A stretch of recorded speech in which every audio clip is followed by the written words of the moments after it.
रद्द का मतलब रिजेक्शन है, यानी किसी इंसान या किसी पेशकश को कबूल ना करना, ठुकरा देना। तो ड्रामा रद्द में पहली बड़ी रिजेक्शन सामने आ चुकी है। ईमान अपने लालची बहनोई का लाया गया रिश्ता ठुकरा चुकी है। एक तरफ ये काम उसने भरी महफिल में बाआवाज़े बुलंद किया है और दूसरी तरफ उसने अरसलान की गहरी मगर खामोश मोहब्बत को भी मुकम्मल खामोशी के साथ ठुकरा दिया है। ईमान ने ज़ैन के साथ मंगनी कर ली है। अरसलान अंगूठी पहनाने की रस्म का मंजर खुद देख चुका है। वो ईमान का हाथ किसी और के हाथ में देख चुका है। वो ईमान के चेहरा पर छाई खुशी भी देख चुका है। पल भर में अरसलान अंदर से बहुत दुखी हो चुका है। वो उन्हीं कदमों पर पलट गया है और महफिल से फौरन निकलना चाहता है। ईमान अरसलान के हाथ से फिलहाल तो निकल गई है, अरसलान की जान पर बन आई है और वो अपना यह गम किसी के साथ भी शेयर तक नहीं कर सकता। एक गम ज़ैन की माँ को भी है, उनको अपनी नंद एक आंख नहीं भाती। शाइस्ता बेगम का मसला इनसिक्योरिटी और एहसास कमतरी है,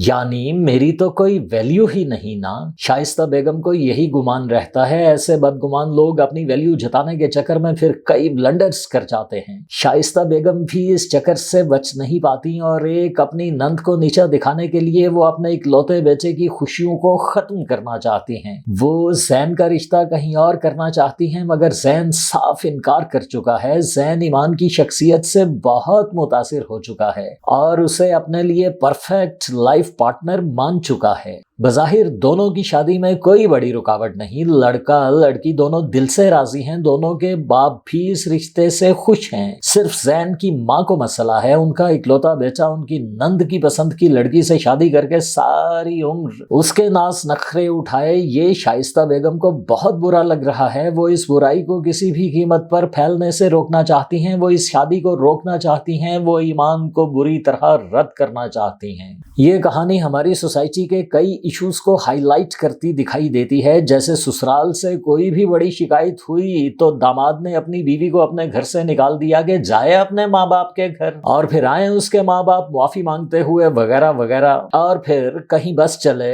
तो अपने जरा से मुफाद के लिए किसी और की जिंदगी तक परेशान कर देना भी हमारे यहाँ आम होता जा रहा है। जैसे जमील ईमान की शादी पहले से शादीशुदा एक शख्स से करवाकर उसकी सारी जिंदगी को एक रोग लगाने जा रहा था, हंसते हंसते। किस लिए भला? सिर्फ इसलिए कि जमील की वजह से ईमान जैसी खूबसूरत लड़की पाकर समीर उसका एहसानमंद हो जाएगा। फिर जमील के कहने पर अमीर समीर अपना पैसा जमील के मशकूक नोयत के कारोबार में लगाता जाएगा। हाँ, वो लालच, तबीयत में वो जुल्म, वो सफाकी, वो बेहिसी जो हमारे यहाँ अब खतरनाक हद तक बढ़ती जा रही है। रद्द ड्रामा उस पर यूं खोले से रोशनी डालता जा रहा है कि हमें डर भी बिल्कुल नहीं लग रहा। किसी किरदार से वहशत की हद तक नफरत भी नहीं हो रही और हमें यह भी नजर आता जा रहा है कि एक लालची या एक जिद्दी इंसान अपनी पूरी फैमिली के ज़हनी सुकून को बर्बाद कर सकता है। हम ये भी जानते हैं कि मनफी जज्बा कोई हो, उसमें हद से जो गुजरता है उसका अंजाम बुरा होता है, बहुत बुरा। एनीवे, रद्द की कहानी का अंजाम तो अभी बहुत दूर है। अभी तो पार्टी शुरू हुई है। अभी तो सिर्फ इतना बताया गया है कि एक लड़की ईमान है जो ख्वाब देखने वाली है, जो हकीकत से समझौता करने की बजाय हर जायज तरीके से उसे अपने हक में बदलना चाहती है। और उसकी सिर्फ आंख में ख्वाब नहीं, उसके सर में बसते ख्यालात भी पुराने ख्यालात वालों को चौंकाने बल्कि चिढ़ाने वाले हैं। ईमान औरत को मर्द के बिल्कुल बराबर इंसान समझती है, इसलिए वो अपने घर के लिए किसी बेटे की तरह ही सहारा बनना चाहती है। वो काम करना चाहती है और वो काम कर रही है। वो अपने बाप के छोटे से बिजनेस में उसका हाथ पूरी तरह बटाती है। ईमान के बाप का हाथ बटाने वाला एक और इंसान भी है जिसके साथ खून का नहीं मोहब्बत का रिश्ता है। उसका नाम अरसलान है। ईमान के अब्बू अरसलान से मोहब्बत करते हैं और अरसलान भी उनका बहुत एहतराम करता है। दोनों में उम्रों के बहुत फर्क के बावजूद बहुत दोस्ती है। अरसलान ने जब से ईमान को देखा है वो तो अपने तसव्वुर में उसके अब्बा जान से अपनी दोस्ती को रिश्तेदारी में बदल भी चुका है, मगर जल्द ही वो ये भी जान जाता है कि ईमान किसी और को पसंद कर चुकी ہوتی ہے ارسلان اور بھی اداس ہو جاتا ہے۔ ارسلان بچپن ہی سے بدقسمتی کا شکار ہے۔ اس کے باپ زامن نے اس کی ماں سے دوسری شادی کی تھی۔ ارسلان کی ماں زامن کی پہلی بیوی کی سہیلی تھی۔ وہ ایک امیر خاندان سے تعلق رکھتی تھی اور ساری جائیداد کی غالباً اکلوتی وارث تھی۔ اس کی جائیداد پانے کے چکر ہی میں مسز زامن نے اس کی شادی اپنے شوہر سے کروا دی تھی۔ مسز زامن کو پہلا شوق اس وقت لگا جب اس کی سہیلی اور سوتن کے ہاں بچہ پیدا ہو گیا، وہ بھی بیبی بوائے۔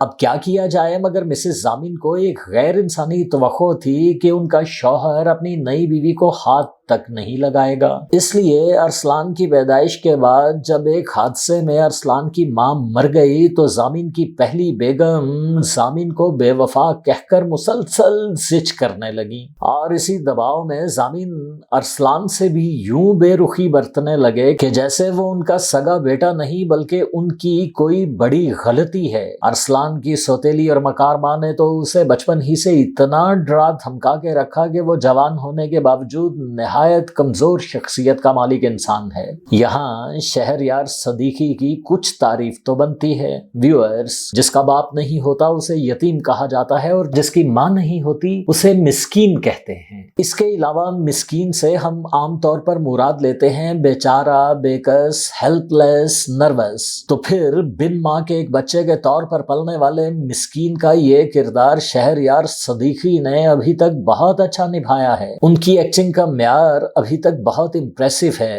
ہاں، ڈرامہ کے ہائی کیلیبر والے ویورز کا البتہ یہ کہنا ہے کہ ان کے تو اسکول گوئنگ بچے تک یہ بھانپ چکے ہیں کہ ارسلان کے کردار میں صدیقی صاحب میں ایسا کیوں ہوں والے ہرتک روشن کو کاپی کر رہے ہیں۔ اس کے باوجود ارسلان کے رول میں شہریار پر چھایا وہ ہرتک بھی دیکھنے والوں کو اتنا اچھا لگ رہا ہے کہ دیکھنے والے اسکرین پر مظلوم و مجبور ارسلان کے منتظر سے رہتے ہیں۔ لوگ ایمان اور زین کے منتظر بھی رہتے ہیں، خاص طور پر زین کے طور پر ارسلان نصیر کا وہ شاٹ ویورز بہت پسند کر رہے ہیں جب انگوٹھی پہنانے کے دوران اداکار کی آنکھ میں محبت بھی بہت ہے اور شرارت بھی۔ حسن کو اتنا قریب دیکھ کر عشق کیسا نہال ہو رہا ہے۔ لو ٹرائینگل اور سوشل ایشوز کو لے کر چلتی یہ کہانی اپنے اندر کافی پوٹینشل رکھتی ہے۔ ایسا لگ رہا ہے کہ اگلی 7 ایپیسوڈز کے بعد ڈرامہ کے ویورز کی تعداد کم از کم 2 گنا ہو جائے گی۔ Let's see which way the wind blues.